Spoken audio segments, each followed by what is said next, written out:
Terima kasih pemirsa, Anda masih bersama kami di obrolan Karebosi dan masih membahas terkait dengan tema kita pada edisi hari ini, usut tuntas dugaan korupsi Smart Toilet. Saya kembali ke Pak Cibo. Pak Cibo, tadi ada pertanyaan yang sempat tertunda. Bagaimana kemudian kita sebagai masyarakat awam, kemudian atau masyarakat umum untuk juga turut membantu mengawasi kasus-kasus seperti ini? Iya. Ya, yang pertama bahwa sekarang kan sudah keterbukaan informasi publik, sudah jelas berdasarkan dengan undang-undang yang ada, kemudian dengan wilayah teknologi yang ada, ya mungkin untuk masyarakat mengontrol secara langsung, ya pasti kita wajib dan selalu mengecek program-program apa yang ada di pemerintahan. Sekarang kan memasuki tahun 2023, tentu banyak program pasti yang dilakukan oleh pemerintah daerah dalam artian wali kota bersama dengan DPR. Nah, itu juga yang menurut saya yang harus dikawal. Caranya mengawalnya adalah bagaimana kita coba men-searching misalnya apa-apa saja yang menjadi pembahasan di dalam ruang lingkup pemerintahan ini. Supaya apa? Supaya kita sama-sama tahu bahwa ke depan dalam jangka waktu bulan ini atau tahun ini maka program ini yang dilaksanakan. Nah, dengan itunya juga kita bisa melihat bahwa itulah bentuk pengawasan secara tidak langsung oleh masyarakat sendiri. Sambil kita melihat bahwa media sekarang ini kan terbuka dalam pemberian informasi. Sisa kita berharap bagaimana juga media betul-betul tidak memihak, tetapi memang dia betul-betul berada di tengah sesuai dengan habitat daripada media sendiri. Dia memberikan informasi sesuai dengan fakta-fakta yang terjadi. Saya rasa begitu cara untuk melihat pengawasan secara langsung oleh masyarakat awam sendiri. Oke. Saya ke Pak Tri. Pak Tri, dengan adanya kasus-kasus seperti ini kemudian yang lagi hangat begitu diperbincangkan, apa dampak yang bisa saja terjadi atas kasus seperti ini?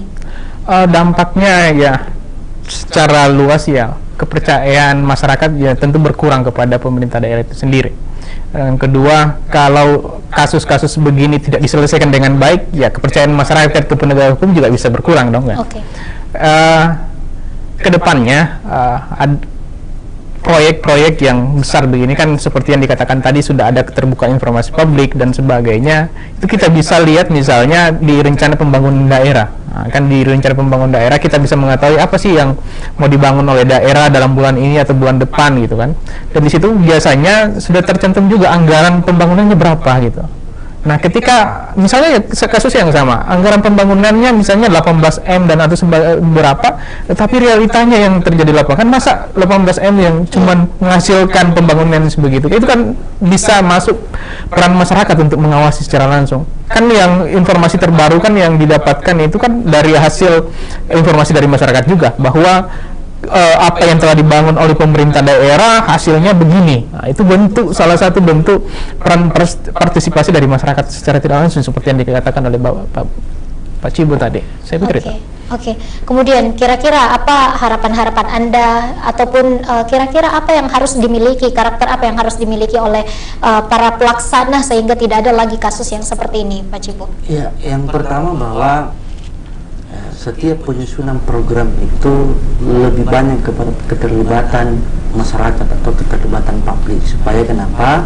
Di situ mendorong bagaimana transparansi dan akuntabilitas pelaksanaan program itu bisa berjalan sebagaimana mestinya. Supaya masyarakat juga bisa tahu bahwa di sini wilayah atau titik-titik yang kemudian menjadi sasaran terhadap pembangunan program pemerintah. Dan penting memang dalam setiap program itu harus diawasi, sebab pembangunan itu kan juga selain membangun kedaerahan juga membangun perekonomian, pasti sangat berpengaruh. Nah, kalau itu yang misalnya tidak ada program pengawasan yang kemudian dilakukan oleh masyarakat dengan ikut sertanya dengan permintaan pemerintah terhadap masyarakat, maka semua akan bisa terjadi. Sebagus-bagusnya sistem yang diawasi masih ada saja celah, apalagi kalau tidak ada pengawasan secara maksimal. Nah, pengawasan secara maksimal itu ya pemerintah harus terbuka seluas-luasnya dalam menentukan kebijakan terkait dengan program yang akan dilaksanakan. Mungkin begitu yang bisa saya sampaikan. Kalau karakter-karakter yang harus dimiliki oleh setiap pelaksana agar proyek ataupun kasus-kasus seperti ini tidak akan terjadi lagi, Pak Cibo? Iya, kalau pertama dalam kasus ini ya pertama karakternya memang kita harus tegas ya, dalam artian tegas menyusun satu program, karena ketegasan itulah yang kemudian mendorong bagaimana kasus ini bisa selesai ataupun program kerja itu bisa selesai. Nah, kalau misalnya dalam pelaksana proyek atau pemerintah yang kemudian melaksanakan tugas ini ya hanya sekedar formalistik saja, mau tidak mau kalau tidak ada ketegasan ya pasti endingnya tidak baik. Makanya saya bilang ketegasan itu didorong dengan bagaimana keterlibatan publik tadi itu. Kalau misalnya keterlibatan publik itu ada, mau tidak mau juga pasti yang melaksanakan juga serba kehati-hatian yang besar. Karena kapan tidak ada kehati-hatian, maka di situ berpotensi. Artinya ya, aduh, sudahlah, karena tidak ada yang awasi ya kita gitu saja. Pasti begitu. Nah, itulah yang kemudian yang menjadi titik berat sebenarnya. Titik beratnya adalah bagaimana melibatkan publik seluas-luasnya. Termasuk bahwa sejak program itu selesai ya kalau bisa panggil kejaksaan, panggil orang-orang yang bisa melihat apakah bagaimana, apakah dia sudah jadi atau ada yang lain. Kalau misalnya ada yang hal-hal terjadi langsung, apakah dalam bentuk perbaikan misalnya atau inovasi misalnya, setidak-tidaknya apa yang diprogramkan itu berjalan dengan baik. Jangan tunggu rusak dulu baru tidak lanjut. Tapi kalau lebih baik sudah jadi program ini kita sama-sama turun apakah sudah layak digunakan atau tidak. Kalau tidak layak, ya panggil mana kontraktornya, mana pengawasnya, dan lain-lain. Seperti apa solusinya? Kalau dia tidak bisa perbaiki, mau tidak mau ya tanggung resiko sendiri sesuai dengan undang-undang tindak pidana tersebut. Gitu. Oke, jadi turun langsung setelah programnya selesai begitu. Oke, dengan tentu saja ketegasan dan kehati-hatian tadi. Oke, bagaimana kemudian pendapat Pak Tri sehingga setiap adanya program atau dari pemerintah ini selaras dengan implementasinya di lapangan? Oke, yang paling penting di sini adalah ketegasan pimpinan ya, kepala daerah. Kalau kepala daerahnya berani betul untuk membuka akses informasi ke publik misalnya, berani untuk menyuarakan bahwa jangan macam-macam dengan uang rakyat, saya pikir bawahannya juga akan takut gitu. Kalau kepala daerahnya berani tegas dengan semua aspek keuangan, berani tegas pada semua bawahannya, saya pikir tidak ada yang akan berani korupsi. Nah, berbeda misalnya kalau kepala daerahnya tidak tegas mulai sejak dari awal, saya pikir ya ada banyak kelompok di belakangnya pasti akan menyalahgunakan. Karena semakin besar kekuasaan, maka semakin besar juga ruang untuk menyalahgunakannya. Nah, itulah pentingnya tadi yang dikatakan Pak Cibo bahwa perlu ada pengawasan. Karena besarnya kekuasaan tanpa diimbangi dengan pengawasan yang baik, disitulah ruang korupsi terbesar sebenarnya. Nah, untuk itu yang paling penting adalah ketegasan dari pimpinan. Yang kedua, sistemnya kadang bagus, tetapi ada saja ruang-ruang untuk dimanipulasi, sehingga ruang-ruang itulah yang kemudian harus kita kaji bersama, dicari titik lemahnya dan diperbaiki. Yang ketiga adalah dalam proyek-proyek seperti ini biasanya itu kan orang terdekat saja yang ditunjuk. Biasanya di daerah lain ya, saya tidak tunjuk Makassar, di daerah lain ya, orang-orang terdekat saja yang ditunjuk. Maka yang paling penting menurut saya adalah ruang-ruang seperti ini harus yang dimonopoli yang seperti ini harus ada persaingan yang sehat, menumbuhkan persaingan sehat agar banyak misalnya kontraktor yang masuk, kita tinggal pilih mana kontraktor terbaik dong. Jangan asal menunjuk langsung. Kan kalau yang selama ini terjadi di daerah lain adalah yang terdekat saja diambil, deal berapa, kamu yang saya tunjuk, kan begitu. Jadi menumbuhkan ruang persaingan yang sehat sebelum adanya memilih siapa yang harus melaksanakan proyek-proyek yang seperti ini. Saya pikir itu ada 3 hal itu yang paling penting untuk kita laksanakan hari ini. Oke, baik. Saya ke Pak Cibo. Di penghujung acara ini kita Pak Cibo, silakan harapan Anda dan juga closing statement.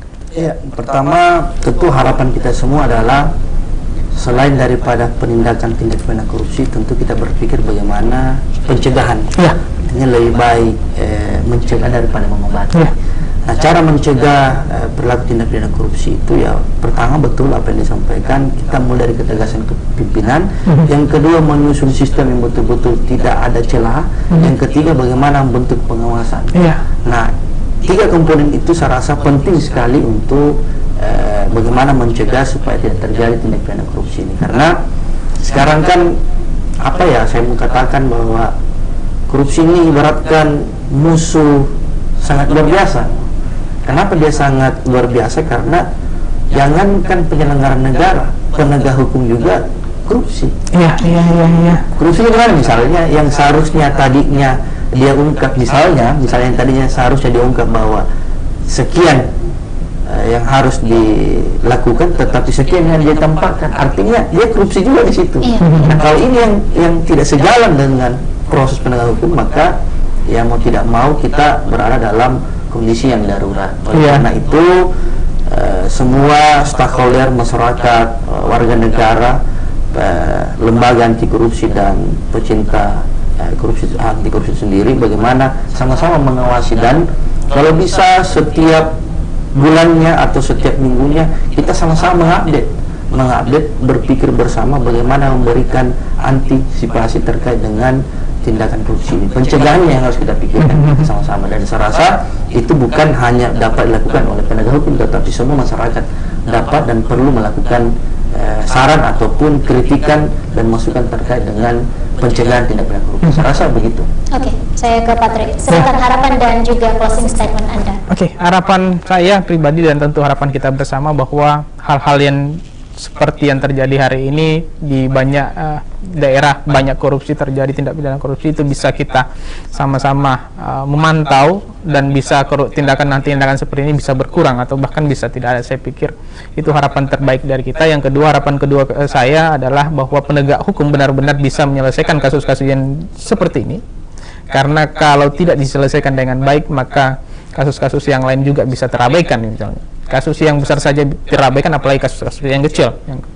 Dan selanjutnya adalah bahwa kita sebagai masyarakat Kota Makassar misalnya bisa bersama-sama untuk mengawasi pemerintah di berbagai aspek pemerintahan, baik dari aspek yang paling kecil misalnya pelayanan publik lah. Pelayanan publik misalnya kan masih ada saja hal-hal yang bisa dikorupsi, misalnya penyuapan dan sebagainya, itu kan masih terjadi. Nah, pungli dan sebagainya itu kan masih sering terjadi. Kalau tidak ada peran masyarakat di situ, maka kasus yang kecil ini terabaikan, apalagi yang lebih tinggi atau lebih besar. Jadi kita sebagai masyarakat Kota Makassar bisa memantau secara bersama-sama di semua aspek pemerintahan. Kalau saya yakin, jika orang birokrasi atau orang pemerintahan, dia tahu di mana sumber-sumber peluang korupsi itu. Nah, kelemahan itulah yang harus diperbaiki ke depan. Dan ada banyak ruang kelemahan di birokrasi kita, walaupun sudah ada good governance, pemerintahan, tata kelola pemerintahan yang baik, tapi itu hanya bersifat teknis, tidak menyentuh di mana sumber korupsi ini sebenarnya terjadi. Mungkin itu harapan kita ke depan, semoga Kota Makassar bisa bebas dari tindakan-tindakan koruptif seperti itu. Saya pikir itu. Oke, itu harapan kita bersama. Baik, terima kasih Pak Cibu, terima kasih Pak Tri sudah membersamai kami di Selebes hari ini di obrolan Karebosi. Dan pemirsa, 60 menit sudah kami menemani Anda untuk edisi hari ini. Catatan kami adalah korupsi adalah kejahatan yang merampas hak rakyat, korupsi juga merampas hak asasi manusia, korupsi juga melawan kemanusiaan. Saya Rafika Musaki Mawarda pamit. Wassalamualaikum warahmatullahi wabarakatuh.